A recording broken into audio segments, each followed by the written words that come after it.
राधे राधे। श्री कृष्ण जन्माष्टमी की कथा आज मैं आपको सुनाने जा रही हूँ। श्री कृष्ण का जन्म द्वापर युग में हुआ था। देवकी कंस की बहुत प्यारी बहन थी।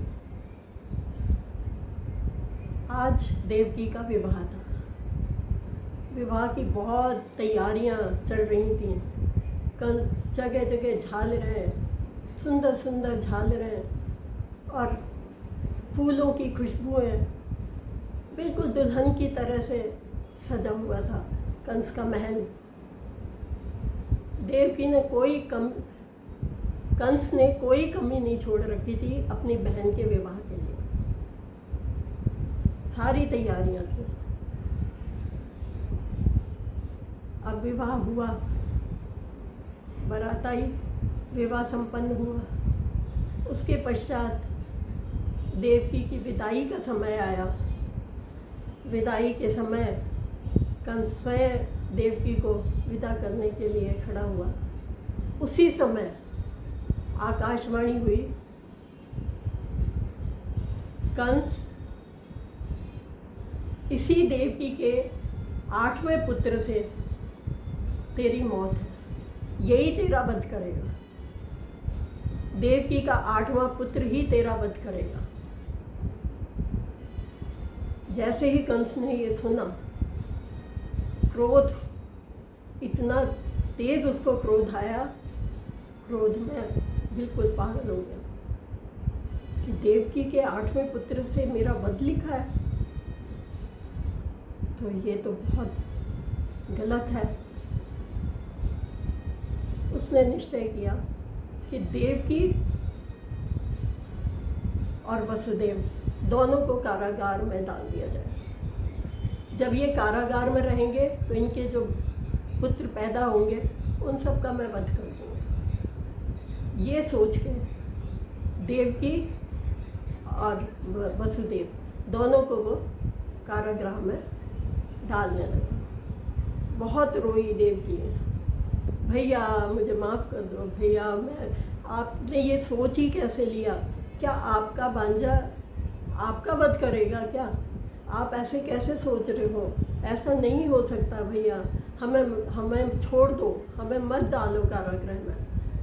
लेकिन वो तो नहीं माना और कंस ने अपनी बहन और देवकी और वसुदेव दोनों को कारागृह में डाल दिया। जब दोनों कारागृह में बंदी हो गए, ताले लगा दिए गए,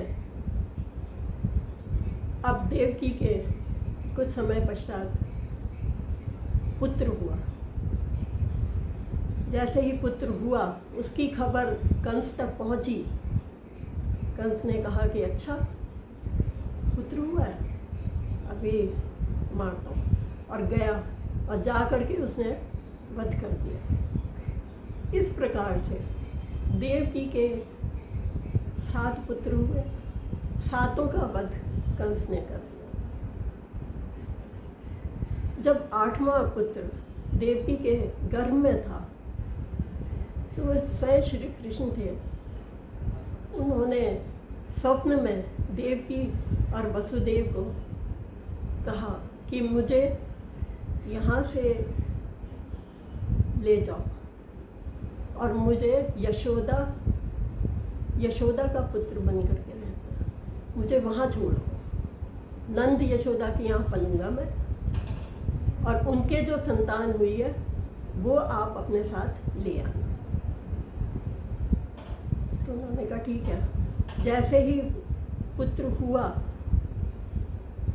उसी समय ऐसा चमत्कार हुआ, भगवान ने ऐसा चमत्कार किया, सारे ताले टूट गए कारागृह के, सारे पहरेदार सो गए और वसुदेव जी कृष्ण जी को लेकर के चले।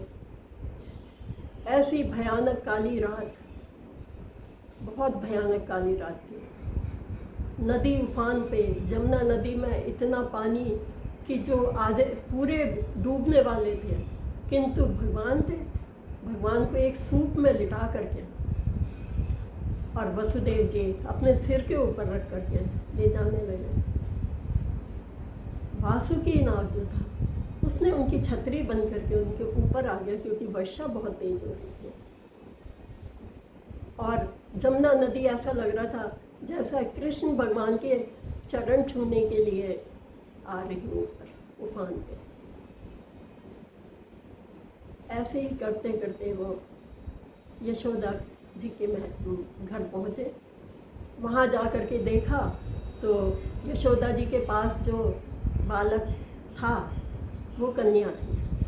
उन्होंने अपने बालक को वहाँ लिटाया, श्री कृष्ण को, और उस कन्या को लेकर के वापस आ गए। जैसे ही वो आकर के कारागृह में आए, उसी समय अपने आप ही सारे ताले बंद हो गए और पहरेदार ऐसे उठे जैसे सो के उठे हों। उन्होंने कहा कि अरे हमें नींद कैसे आ गई। कंस को पता लगा कि देवकी के 8वां पुत्र हुआ है। बोले ये तो कन्या है। तो बोले पर कन्या को भी मैं नहीं छोड़ूंगा। अब वो आया, आकर के उसने कन्या को उठाया और उठा के जैसे ही पत्थर पे मार के उसका वध करने लगा, वो तो माया थी, वो अचानक ही हाथ से छूट के और आकाश में उड़ गई। और उन्होंने कहा कि अरे कंस, तू जिसको मारना चाह रहा है ना, वो तो गोकुल में पैदा हो चुका है।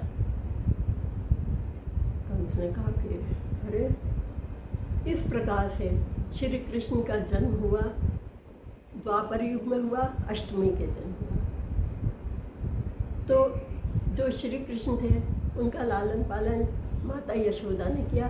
इसी दिन को, जिस दिन उनका जन्म हुआ, उसी दिन को श्री कृष्ण जन्माष्टमी के नाम से मनाया जाता है। और हम श्री कृष्ण जी की पूजा करते हैं, वो ही हमारे रखवाले हैं। बोलो राधा रानी की जय, श्री कृष्ण भगवान की जय।